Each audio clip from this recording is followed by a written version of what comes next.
Welcome to the channel. If this is your first time here, my name is Anthony. This is Dogwood Hill Homestead, where we raise chickens, goats, a big vegetable garden, and the latest addition to the farm, Quietness quail.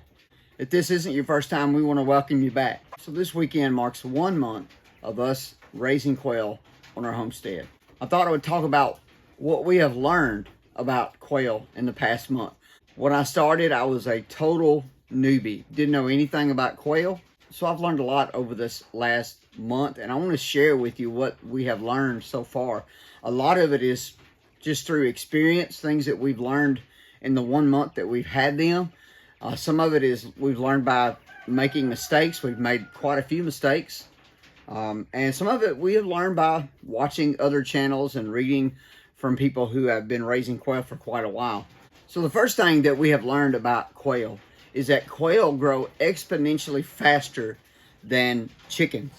And really that even starts during the incubation process. Chicken eggs require 21 days to incubate, where these Quietness quail require about 17 or 18 days. They also hatch much quicker than chickens do. So from the time that a quail chick pips that eggshell to the time they're out walking around is a fraction of the time that it takes a chicken chick. We've got one batch of chicks over here that are about a week and a half old, and they are growing really, really fast. We've got another batch over here. It's about 3 weeks old, and it just seems like every day I come out here and they look like they've gotten bigger. They grow so much faster. They mature so much faster. So my tuxedo quail are about 7.5 weeks old, almost 8 weeks old. And for the last couple of weeks, they have been exhibiting mating behavior. Matter of fact, Quietness quail start laying eggs at around 8 weeks of age. Now, if you compare that to a chicken doesn't start laying eggs till about month 5 or 6. Now, we haven't got any eggs yet out of our tuxedo quail. They're about another week or so away from starting to lay eggs. So we're looking forward to getting our first egg from them. We even have a batch of jumbo here that are about almost 3 weeks old. And every day I come out here and look at them, they're growing quickly. They just get bigger overnight. So the second thing that I want to talk about that we have learned in the last month is that housing males and females that are reaching their sexual maturity is not a great idea. We bought 10 tuxedo quail that were straight run. We had 4 of those were hens and 6 of those were males. We had all 10 of those in one bay of our cage system back here, our stacked cage system. And we had some bloodshed. We had a few roosters that had some bloody heads from being pecked. When the quail start to become sexually mature, the roosters will compete for mating rights. They will fight to the death. We have since separated out this top bay here. We have our 4 hens and 1 rooster. And then in our middle bay, we have all of our roosters. Now, in the bachelor pad, they're all roosters and there's no fighting going on in there. So that has helped that tremendously. We found that we can house all the roosters together, and as long as there's no hen in there, they won't fight each other. The next thing I want to talk about is how quiet these quail are. These quail do make noises. You'll hear little happy noises, but it's not an annoying sound. It's more of almost like a songbird sound. The roosters will crow, but it's a little bit different. You can have roosters in here crowing in my shop, and if you're outside, you'd be hard-pressed to be able to hear it from the outside, whereas compared to a rooster, you can hear a rooster crow from, it seems like, a mile away. So I can see where if noise is a problem, you live in an area where there's noise ordinances and maybe you can't have roosters or can't have chickens, I can see where quail would be a great asset on your homestead because they're so quiet.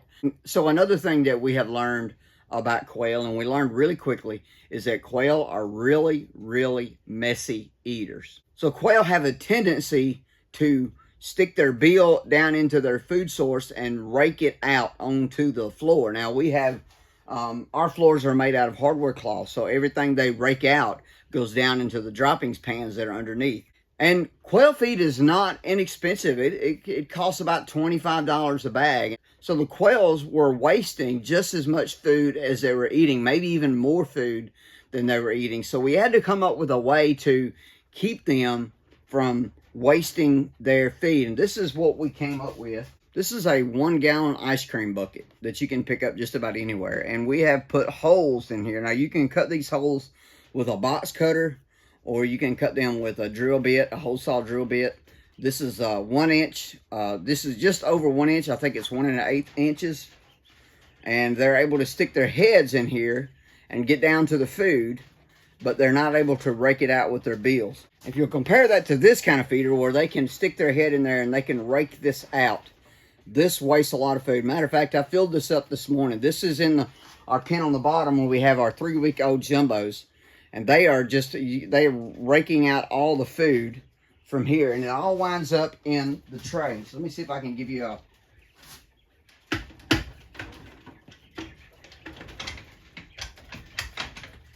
You'll notice in this tray, if I slide it out, and I'm going to dump these today. But as you can see, there's nothing in there but poop and pine shavings. There's not a scrap of food there that I can see. You would have to study on. I see a little bit of food right here. I mean, a teaspoon. There's about a teaspoon of feed in that pan. Whereas if I pull out this bottom pan,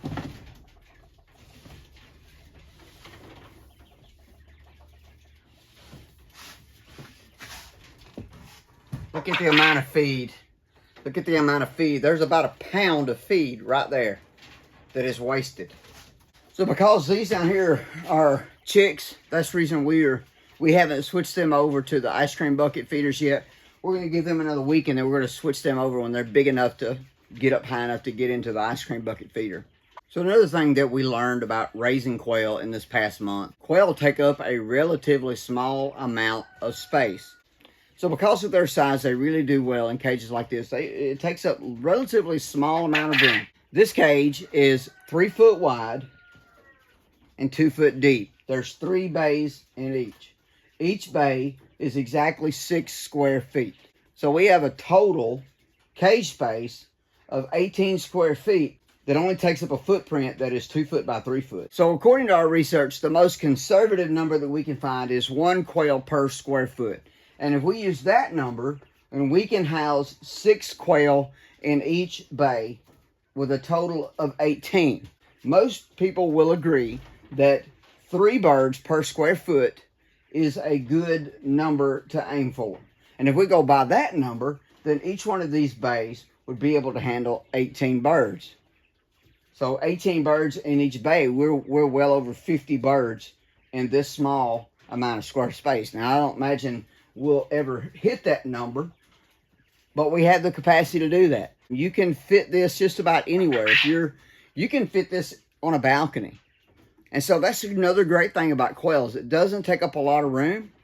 You can put it just about anywhere. This is a corner in my shop that has really been unused, unutilized, and it's working out perfectly. As I've absolutely fallen in love with raising quail. It is so enjoyable. I enjoy this so much more than even our chickens and our goats. I just enjoy coming out here, taking care of the quail. It takes relatively a small amount of time to come out here and take care of them on a daily basis, just a few minutes a day. That's what we have learned this month, and I'm excited to see what the future holds. I'm excited to start seeing some of our first eggs come out of these Quietness quail. I'm excited to see some of our jumbos as they get bigger and see how big they get when they're adult size.